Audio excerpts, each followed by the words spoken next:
गोरख पांडे का एक शेर है, कटती है तो जुबान बन जाएगी तलवार, सच कितने धारदार हैं उनसे न पूछिए। जीने का कोई इल्म ज़रा खुद तलाशिए, जो मौत के फनकार हैं उनसे न पूछिए। बीजापुर के युवा पत्रकार मुकेश चंद्राकर को जिन लोगों ने मारा है वो शायद इस जज्बे से परिचित नहीं रहे होंगे। वो अपने भ्रष्टाचार की चमक से अंधे हो चुके थे। उन्होंने बहुत वहशत से एक सच को कुचलना चाहा, लेकिन मुकेश चंद्राकर को मारकर उनकी आवाज़ को खामोश नहीं किया जा सकता। उनकी हत्या से कई मुकेश चंद्राकर खड़े होंगे। फिलहाल एनडीटीवी पर हमारा वादा है कि मुकेश का अधूरा छूटा हुआ काम हमारे रिपोर्टरों की टोली पूरा करेगी। जिस सड़क का सच बताने के लिए उन्हें मारा गया, उस सड़क की कहानी बता रहे हैं हमारे 3 संवाददाता, इस भरोसे के साथ कि सच को सामने लाने का ये सिलसिला चलता रहेगा। 1 साल पहले इस सड़क का निर्माण कार्य हुआ। ये सड़क है, सोचिए किस तरह से बनाया गया है। हाथ से ही इस सड़क को दोबारा खोदा जा सकता है, मतलब साफ भ्रष्टाचार यहाँ पे हुआ।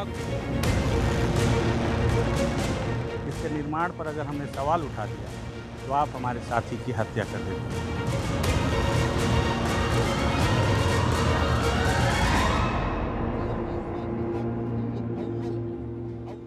नमस्कार, मैं मुकेश चंद्राकर हूं और आप बस्तर जंक्शन। जांबाज पत्रकार मुकेश चंद्राकर हमेशा सच की राह पर चले।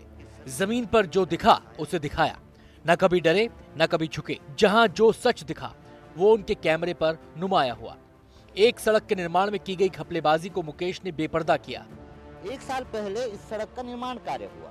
यकीन मानिएगा, जब आप इसका एस्टिमेट देखेंगे तो तय मानिएगा कि यहाँ 3 मीटर पक्के पुल का निर्माण हो चुका होगा दस्तावेजों में, और उसका पूरा आहरण भुगतान हो चुका है। सड़क के नाम पर रेत बिछाकर निकल चुके माफिया को अखर गया। मुकेश चंद्राकर की जान ले ली गई, लेकिन कातिल भूल गए कि कानून से बच नहीं सकते। उनको उनके किए की मुकम्मल सजा मिलनी शुरू हो गई है और कातिलों की बाकी करतूत भी हम बेपर्दा कर रहे हैं। हम गंगालूर से नेलसनार की सड़क पर हैं, उसी घटिया सड़क पर जिसका सच मुकेश ने उजागर किया था। एनडीटीवी के 3 रिपोर्टर यहां एक साथ पहुंचे। 31 मार्च 2026 तक केंद्रीय गृह मंत्री अमित शाह का दावा है कि वो बस्तर व दंडकारण्य जो 4 दशक से माओवाद के कब्जे में है, उसे उससे कब्जे से पूरी तरह से मुक्त कर दिया जाएगा। और माओवाद से मुक्ति कैसे होगी? जब क्षेत्र में विकास आएगा। विकास कैसे होगा? जब क्षेत्र में सड़कों के जाल बिछा दिए जाएंगे और सभी जो बेसिक फैसिलिटीज़ हैं गांव के लिए, जो सुविधाएं हैं, वो सारी चीज़ें पहुंचा दी जाएंगी। सड़कों पे इसलिए सबसे ज़्यादा फोकस किया जा रहा है, और जब सड़कों पे फोकस किया जा रहा है तो केवल बस्तर की सड़कें हैं जिसके निर्माण के लिए रेती, गिट्टी, मुरूम और डामर के अलावा हम जवानों का खून तक सींच देते हैं। लेकिन अब इसमें एक बार फिर से हम एक नया मुद्दा बता रहे हैं कि अब इसमें सिर्फ जवान नहीं, पत्रकारों का भी खून सींचा जा रहा है। कैसे? पूरा मामला आप समझिए और इस सड़क को समझिए, और इस सड़क पे रिपोर्टिंग क्यों हो रही है वो भी समझिए। दरअसल आपको याद हो तो एनडीटीवी ने ही प्रमुखता से इस खबर को उठाया था कि ये वो सड़क है जो माओवादियों के कोर इलाके से गुजर रही है और लगभग 52 किलोमीटर की सड़क है। इसके लिए सबसे पहले 58 करोड़ रुपए सैंक्शन हुए थे और 4 ठेकेदारों को इसका जिम्मा दिया गया था। सड़क जब बनी तो बनने के पूरा होने से पहले ही उखड़ने लग गई, और इसकी जानकारी जब एनडीटीवी के हमारे स्थानीय साथी, जो बीजापुर के हमारे जो कर्मठ साथी हैं मुकेश चंद्रकार, उनको पता लगी तो उन्होंने नीलेश त्रिपाठी जी के साथ में मिलकर इस सड़क को एक मुहिम के तौर पर उठाया और उस मुहिम को अंजाम तक पहुँचाया। और अंजाम ये हुआ कि सड़क पर जाँच बैठ गई। 4 सदस्यीय टीम का गठन किया गया और 120 करोड़ की इस सड़क पर जांच बैठ गई और मामला यहाँ तक पहुँच गया कि अब इस सड़क को उखाड़ने का काम किया जाएगा, ऐसा अधिकारियों का आदेश है। अब आप देखिए, ये सड़क बनी है और ये जो डामर है, इसके डामर की क्वालिटी आप देखिए कि आप अगर इसको हाथ से भी छुएंगे तो ये इस तरह से आप हाथ से इसको तोड़ सकते हैं। इस क्वालिटी के डामर और गिट्टी और मटेरियल का उपयोग यहाँ पर किया गया है उस इलाके में जिस इलाके में जवानों को अपना खून सींचना होता है। ये सड़क बनेगी तो विकास आएगा, और ये जो गुणवत्ताहीन सड़क है इसके निर्माण पर अगर हमने सवाल उठा दिया तो आप हमारे साथी की हत्या कर देते हैं। दरअसल इस सड़क पर विधिवत रिपोर्टिंग हो चुकी है। आज दोबारा इस सड़क पर रिपोर्टिंग करने की आवश्यकता इसलिए हमें पड़ी है, हम इस पर रिपोर्टिंग नहीं कर रहे हैं, हम ये बताने आ रहे हैं कि आप कब तक गुणवत्ताहीन सड़क बनाएंगे, कब तक हमारे साथियों की हत्या करेंगे, हम तब तक इस बात को उठाते रहेंगे। आज एनडीटीवी अकेले मैं विकास तिवारी नहीं, हमारे साथ हमारे तमाम साथी, हमारे एनडीटीवी के सारे साथी इस मुहिम पर जुड़ गए हैं कि हम इस सड़क की इस आवाज़ को बार बार उठाते रहेंगे। आप कब तक हत्या करेंगे, तब तक हम उठाते रहेंगे, क्योंकि मुद्दा बस्तर के विकास से जुड़ा हुआ है, मुद्दा गुणवत्ता युक्त कार्य से जुड़ा हुआ है। आप जब तक हत्या करेंगे, हम तब तक आवाज़ उठाएंगे। एनडीटीवी की ये मुहिम रुकेगी नहीं। ये सड़क पर आगे भी रिपोर्टिंग होगी। हमारे साथी जुल्फी भाई हैं, वो भी रिपोर्टिंग करेंगे, और भी जो साथी हैं वो भी इस पर रिपोर्टिंग करेंगे और सारी स्थिति और सारी परिस्थिति से आपको वाकिफ कराएंगे। मुकेश चंद्राकर कभी भी सच को सामने लाने से नहीं हिचके, भले ही सामने वाला कोई भी हो। मुकेश नहीं है तो हमने ठाना है कि उनका सच का कारवां रुकना नहीं चाहिए।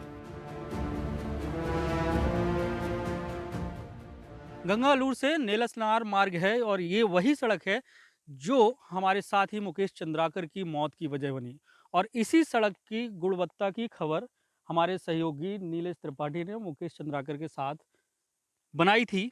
और हमारा मकसद एक बार फिर साफ है। इसके पहले हमारे साथी विकास तिवारी ने जैसा कि बताया कि वो आगे इसी सड़क पे खड़े हुए हैं और बस्तर के जो अंदरूनी इलाकों में जो विकास की रास्ते खोलने हैं, और उसके रास्ते खोलने के लिए सबसे ज़्यादा ज़रूरी है कि इस क्षेत्र में अगर विकास चाहिए है तो सड़क बनानी होगी, और सड़क अंदरूनी इलाकों की जो है वो गुणवत्तापूर्ण बनानी होगी। लेकिन एनडीटीवी ने ये खबर दिखाई कि अंदरूनी इलाकों में किस तरीके से सड़क की गुणवत्ता से कंप्रोमाइज़ किया जा रहा है। खबर दिखाई गई, आपको खबर पता है कि किस तरीके की खबर थी और हमारे साथी मुकेश चंद्राकर के साथ क्या हुआ।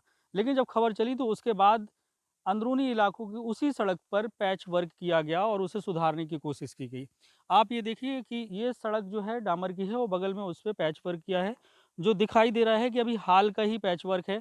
और या ये कहें कि ऐसा महसूस होता है कि अभी 1-2 दिन पहले ही इसको किया गया। तो यहाँ पे आप देखें कि किस तरीके की गुणवत्ता है। तो इस जगह की जो सड़क की गुणवत्ता थोड़ा सा बेहतर लगती हुई नज़र आ रही है। और हालांकि ये पैच आपको नज़र आ रहे होंगे कि एक ये लंबा पैच भरा गया है और उसके बाद ये दूसरे पैच वर्क किया गया है। और इसमें जो किया गया है इसमें सीमेंट है और बालू है और रेती है। तो गुणवत्ता को लेकर जो खबर दिखाई गई और फिर गुणवत्ता से ही कंप्रोमाइज़ यहाँ पे किया गया, ये तस्वीरें बता रही हैं कि पहले पैच को जो भरा गया वहाँ पे थोड़ा सा उसमें ठोस है।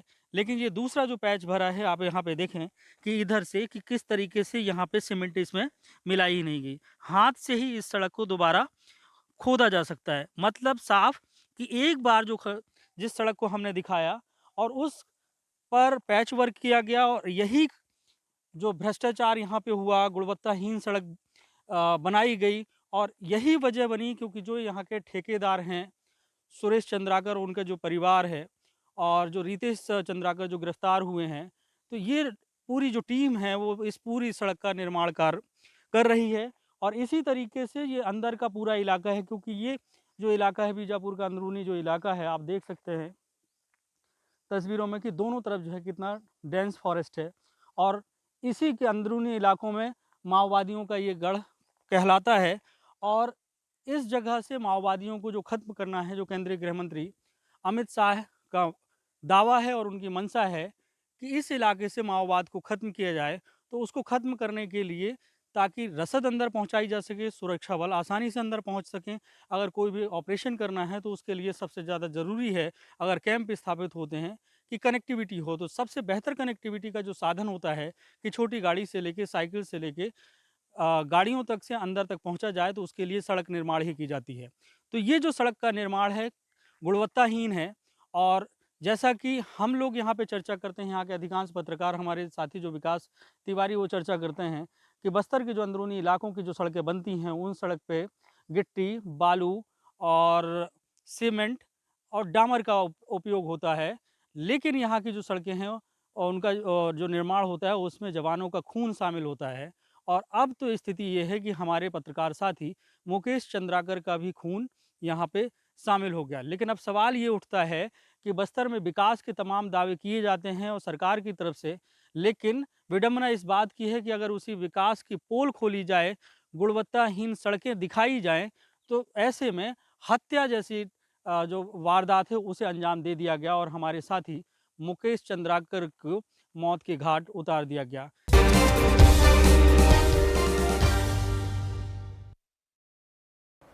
और अब बात HMPV वायरस की, जो चीन में काफ़ी तेज़ी से फैलना शुरू हुआ है, ह्यूमन मेटान्यूमो वायरस।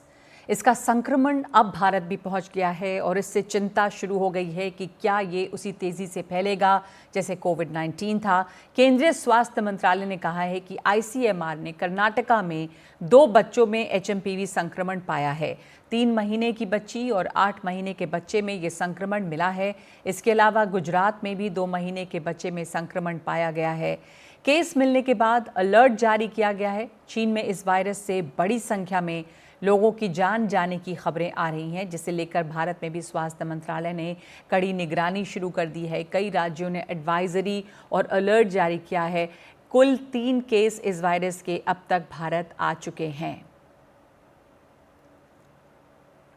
हमारे साथ जुड़ गए हैं डॉक्टर रणदीप गुलेरिया, पूर्व director all India institute of medical sciences Delhi. Doctor Guleria, HMPV virus के बारे में अभी तक क्या जानकारी है, किस तरह का वायरस है ये? HMPV वायरस, ह्यूमन मेटान्यूमो वायरस जो है, एक RNA सिंगल स्ट्रैंडेड वायरस हम कहते हैं। ये जो 2001 में इस नीदरलैंड में ये पाया गया था, इसका हुआ था। और जो रेट्रोस्पेक्टिव स्टडीज हैं उसमें से ऐसा लगता है कि वायरस ह्यूमंस में ऑलमोस्ट 50 साल से सर्कुलेट कर रहा है। और हम देखते हैं कि ये बच्चों में, स्पेशली जो छोटे बच्चे हैं जिनकी उम्र 1 साल से या 2 साल की हो, या जो बुजुर्ग लोग हैं, इनमें ये ज़्यादा सीरियस इन्फेक्शन कर सकता है जी। और दूसरा ये कि ये जो वायरस है, ये सर्दियों के मौसम में, जब इस मौसम में जब ठंड ज़्यादा होती है, तो और वायरसेस की तरह ये वायरस भी जल्दी से एक व्यक्ति से दूसरे व्यक्ति में फैल जाता है। डॉक्टर गुलेरिया, चीन में ये वायरस अभी फैलना शुरू हुआ है, तो ऐसा लग रहा था लोगों को कि अब कोई नया वायरस आ गया, जैसे कोविड-19 की शुरुआत हुई थी। आप कह रहे हैं कि वायरस है एग्जिस्टिंग, तो इसके खिलाफ इम्यूनिटी भी होगी, और कितना घातक है ये? तो ये वायरस जो है, नॉर्मल एडल्ट्स में जिनकी इम्यूनिटी ठीक है, माइल्ड इन्फेक्शन करता है, जुकाम, नज़ला, बुखार, बॉडी एक्स, गले में खराश और खांसी कर सकता है। लेकिन छोटे बच्चे जो हैं, इनमें या बुजुर्ग लोगों में ये लंग्स में चले जाता है, जिसके कारण सांस की नाली में बच्चों में सोजिश कर देता है, जिसको हम ब्रोंकियोलाइटिस कहते हैं। निमोनिया भी हो सकता है बच्चों में, और बच्चों में सांस की तकलीफ हो सकती है। बुजुर्ग लोगों में भी, जो अगर जिनको क्रॉनिक रेस्पिरेटरी प्रॉब्लम हो या क्रॉनिक हार्ट प्रॉब्लम हो, उनमें भी ये जो वायरस है, ये थोड़ा ज़्यादा सीरियस रूप ले सकता है, जिसके कारण कई दफ़ा एडमिशन की ज़रूरत भी पड़ सकती है। तो लेकिन बाय एंड लार्ज ये वायरस माइल्ड वायरस है। हमें चीन से और डेटा चाहिए कि अब जो उनको आउटब्रेक हो रहा है, ये उसी वायरस का है या इसमें कोई चेंज आया है, वो जानना ज़रूरी है। और हमारे अपने देश में हमें ज़्यादा सतर्क रहने की ज़रूरत है, सर्वेलेंस करने की ज़रूरत है। और सबको, जो हम कहते हैं इन्फेक्शन कंट्रोल प्रैक्टिसेस, मास्क लगाने चाहिए जब बाहर जाएं या एक्सपोजर हो, जब भीड़ में जाएं, regular hand washing, cough etiquettes की खांसते समय मुंह ढक लें, अगर टिश्यू या रुमाल नहीं है तो बाजू के अंदर खांसी करें, और अपना रेगुलरली हाथ धोएं। अगर ये प्रैक्टिसेस हम फॉलो करें तो हम इस वायरस को आगे फैलने से रोक सकते हैं। जी, धन्यवाद आपका डॉक्टर गुलेरिया हमारे साथ जुड़ने के लिए। तो इसकी सावधानियां, इसके प्रिकॉशंस भी वही हैं जो कि कोविड-19 के दौरान भी हमने देखा था, और ये वायरस जो है वो वही खांसी, ज़ुकाम, इस तरह की चीज़ें इससे भी होती हैं, लेकिन अभी से बचाव इससे करना बहुत ज़्यादा ज़रूरी है। 5 की बात में एक ब्रेक ले रहे हैं।